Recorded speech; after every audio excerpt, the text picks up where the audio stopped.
Make a Path presents Let's Talk. Alright, Deadheads, it's that time of month, and the good thing about this month is a double issue month. So in 2 weeks, we're going to get another issue. Now, first thing I want to let you guys know, I made a big mistake. That code that I gave out does not work on AMC's Walking Dead online store. It only works on SKYBOUND's online store. So I completely 100% messed that up, and I am really sorry for anybody who was inconvenienced by this at all, but I do want to try to correct that. That code is 10% off. It runs throughout the entire month of June, and it works for SKYBOUND's online shop, and you can find the link to that online shop in the description below. Again, really sorry for that mistake. I feel like it's such a stupid and embarrassing mistake to make. Just a really silly mistake. I was reading too fast, and lesson learned, man. I gotta slow down. But right now, let's get into this, because I have a feeling it's going to be a long video. Let's talk The Walking Dead comic issue 142. Now, the first thing I want to discuss, the letter hacks. 3 things. Robert Kirkman confirmed that it's been 2 months since issue 127. Now, you can find examples of this if you're reading the comic and you're looking carefully. Some of it is a mystery, but sometimes you can find dialogue, like where Andrea is meeting with Siddiq and she says, the fair is tomorrow, it's going to be crazy. And then you see, Alpha talking to Carl and Maggie dealing with the aftermath of Gregory. And then in a panel or two later, or a page or two later, I'm sorry, they're at Alexandria. Well, that's a whole nother day, because then later we hear Rick saying, oh, I woke up, or I just woke up, and you're telling me about this stuff. I'm getting ready for the fair, da-da-da-da. Well, I see why it's confusing, because, Rick was still asleep in the previous day. You just got to look for little subtle clues like that. But regardless, it's confirmed. It's been 2 months since issue 127. The second thing is we will see more of Father Gabriel, and we will see more of the Saviors at the Sanctuary. And the third thing is Negan. I don't have to put this in there, but I thought this was really interesting, and it was realistic, and it ties into what we were talking about in a previous video. Negan does not have any followers anymore. Everyone pretty much believes Negan should be in prison. Now, recently I've been doing storyline breakdowns telling you how many pages they cover in each different specific area. Well, I've been doing that, and then finally we're getting a merger of stories, and it shows in the page count. You have 3 pages at the Hilltop, 4 pages with the Whispers, and then you have 15 pages at Alexandria with the fair, and multiple pages deal with characters from the Hilltop that we've been focusing on, like Maggie and everyone, like Jesus and Sophia. And then you have the cliffhanger ending. And you guys know I say it all the time, I love this world building that they're doing. I absolutely love it. And this is what I love, close to the top of the list, is how you have all these different stories, and then every now and then in issues like this for the fair, as a good example, those stories start to connect a little more. Now let's crack this puppy open. I like to keep the reviews a little bit different each time, and today we're going to go back to scanning the pages and picking out some important things. Now, I think what Maggie says after she hung Gregory, I think that was very important, but it gives us one clue. She says that a majority of the people stood with her. So is that saying that there's a couple people out there who are against what she did? Are there a couple people that didn't show up, a couple people that don't support her? And will that be important to the story moving on?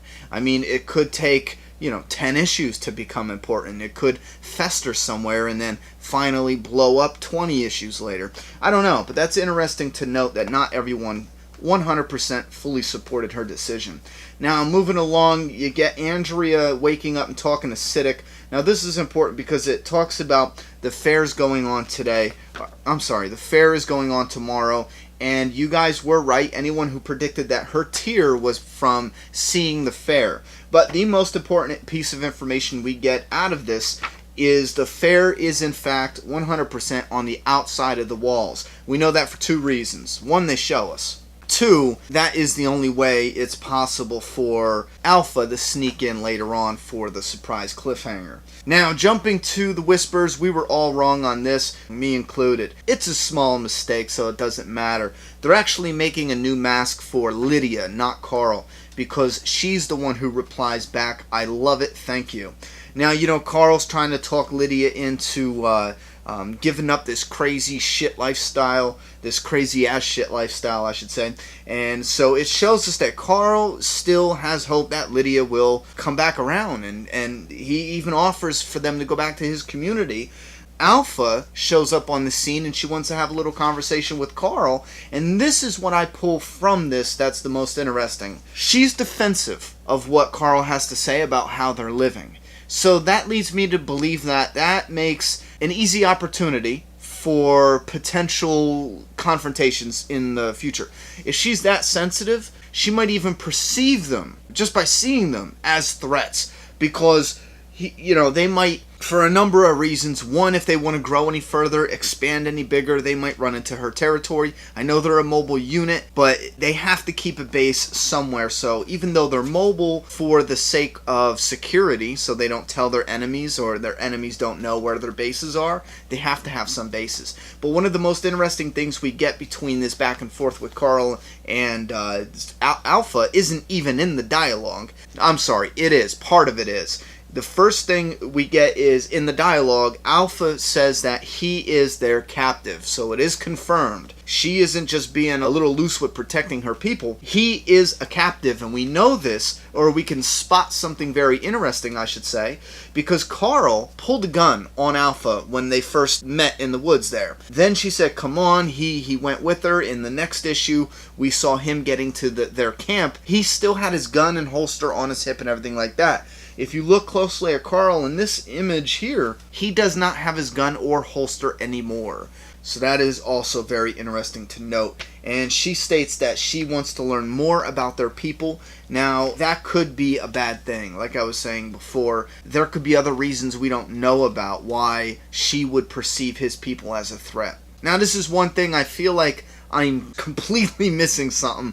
Totally missing something, but I am madly in love with the idea of having an oceanside community out there. And we already know that Robert Kirkman confirmed there is a community that is established or was established. There's another community out there that we have not seen yet. And I find it really interesting that Siddiq here tells Maggie, we met once before, Miss Green. I'm the one who was making my way up the coast from Miami. I found the people living at Oceanside. I'm the one who told Rick about them. Now, again, I'm so in love with the idea of having a community out there in Oceanside. My brain is not functioning right, so I'm thinking that's a name drop for the other community.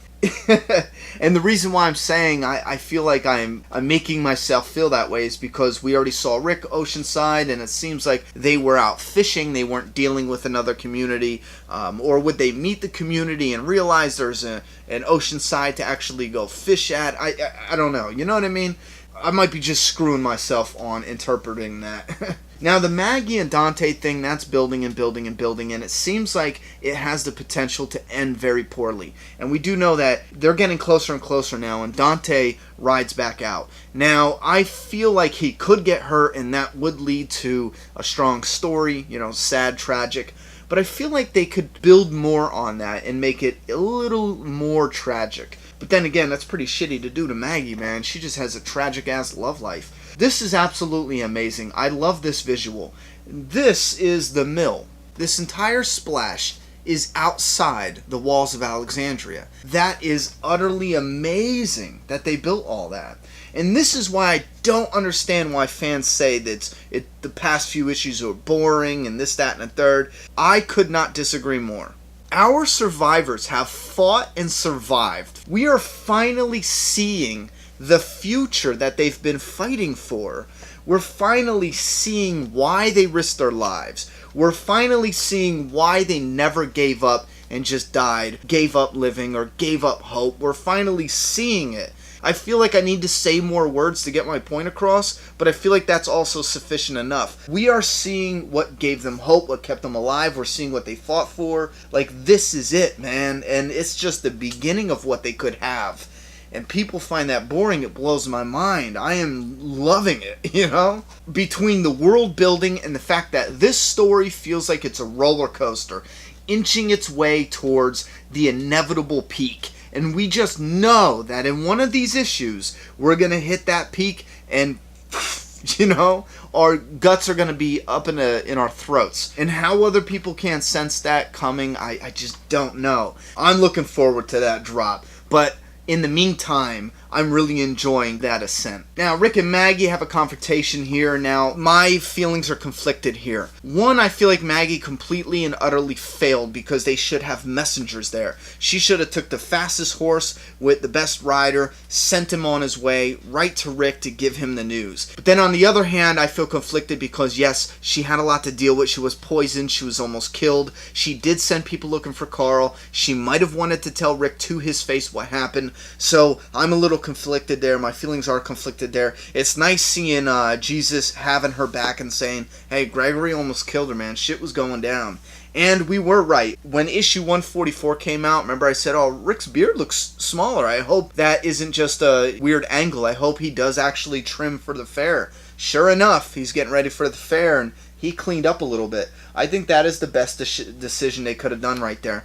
I mean, I liked the New Beginning Rick, but I love this. Here's just a little look at it. I love the look of this Rick Grimes right now. That is awesome. Keep it that way. Now, for those people who saying Rick is getting weak and all this other happy horse shit, man, look. Maggie tells Rick Carl's gone. Rick's like, fuck it. Fair's going on. I'm out of this bitch. And he doesn't take an army with him. You know, he's not taking his best muscle-bound Cretan soldiers or nothing like that. He's out with Andrea. You know, that's it. Just two people, him and his bitch. And then, who comes first? Michonne, which this is kind of sad and depressing, but it doesn't look like she has her katana. Ezekiel probably still has it, so. Which brings me up to something real quick. I am starting to get the gut feeling that blood for blood means Alpha is out for blood now. Alpha is out for revenge. I'm getting this strong feeling that we're going to have something happen where Rick and his group go out on the road, they kill some Whisperers, and Alpha finds out about it, and she's like, nah, fuck that. But we'll cover that more in the prediction video. Anyway, so Michonne comes over, Maggie brings Dante over, and again, like I said, they're making their connection stronger. Dante says, listen, I'm scared shitless, but I'll go carry your smile with me. They ride off, Andrea, Rick, Michonne, Dante in the background. You got this skull on the ground. Love this picture. Oh man, this is one of those images. Remember I told you some images I want just the comic image hanging on the wall like a painting. This is one of them. Damn, that's epic. You got Andrea, she's like a cowboy. You got Michonne's like the pirate. Dante's dressed up like a samurai somewhat. And then Rick is just a badass leading the way. Now look, this is interesting real quick. We see Magna here. And I find it interesting because she doesn't even notice that Kelly and Connie are off banging somewhere. She hasn't even noticed that they've been hooking up this entire time. And the dude, I don't even know his name, but the dude says, oh, tell me about it. So now we know the dude likes Magna. But Magna isn't this genius spy gonna take over Alexandria. I know I've heard that prediction a bunch of times, but she doesn't even pick up on people who are sleeping together. She might be a hesitant leader. She isn't this methodical villain. You know, at least I don't feel that way. I'd be surprised if she turned out to be. So finally we got Earl Sutton. He's showing somebody a knife. I knew this was coming. How many of you read that bottom here? Saw that shirt and just knew it was coming. And I'll tell you what, this is what the dead giveaway was. I'll be honest with you.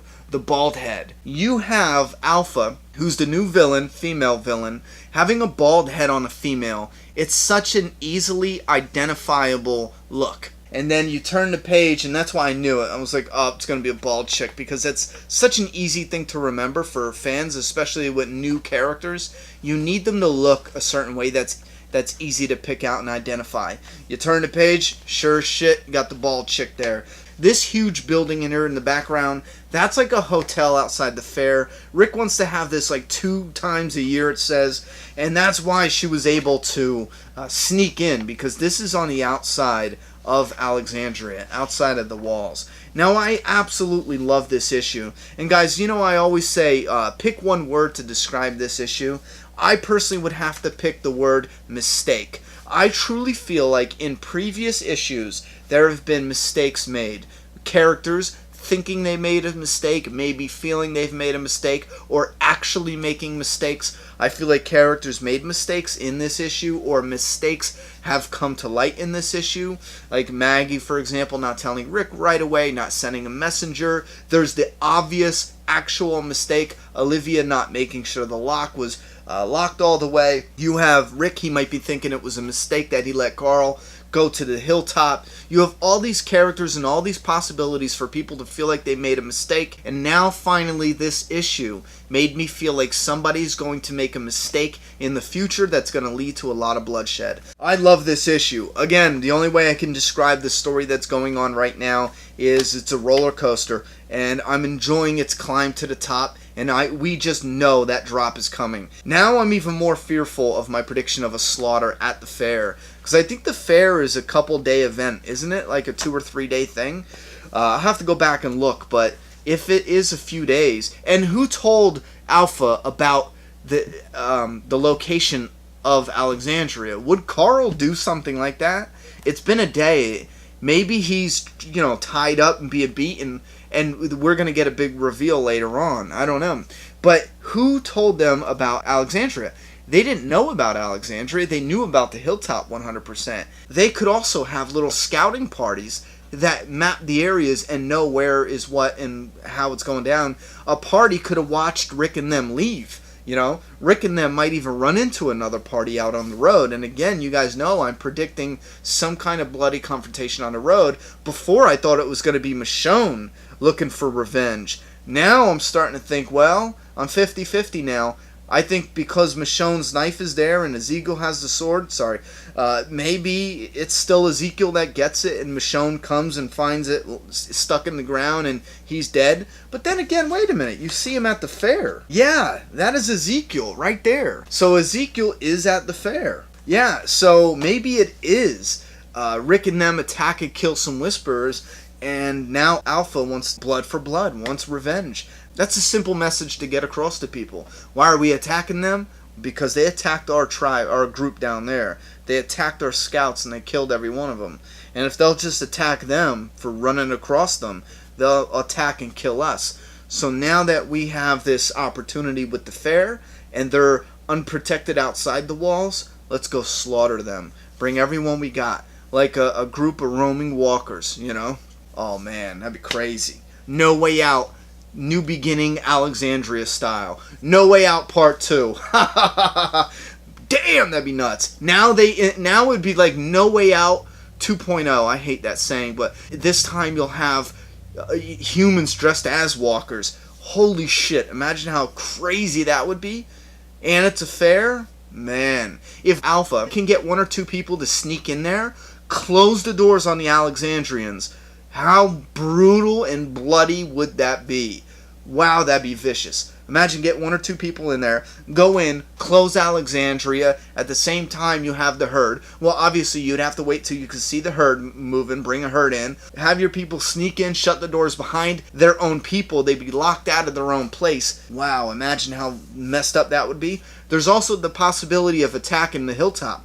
Who's at the hilltop? You know what I'm saying? So there's a lot of shit going on, man. They could attack the Alexandria and the people at the fair. It could be a slaughter. And they can also attack the hilltop since there shouldn't be as many people there. Listen, Deadheads, let me know your one word for this. I am just extremely excited thinking what's coming up ahead in future issues. Now we know why they gave us a double issue, so we can kind of see what they're doing. They're giving us double issues when there's not really a whole lot going on. To me, I'm loving it. I'll take 5 issues like this right in a row because I know, like I said, I know that drop is coming. They're building us up to tear us down. That's what they're doing. So please let me know what you think about this issue. Let me know what you think about the story in general in the world of The Walking Dead right now. Let me know if you think that Oceanside, is another community, or am I just crazy and I'm totally missing something else? Let me know. Thoughts and opinions down below. I gotta shut up or I'll never get this uploaded. I'm done talking. It's your turn. Subscribe now.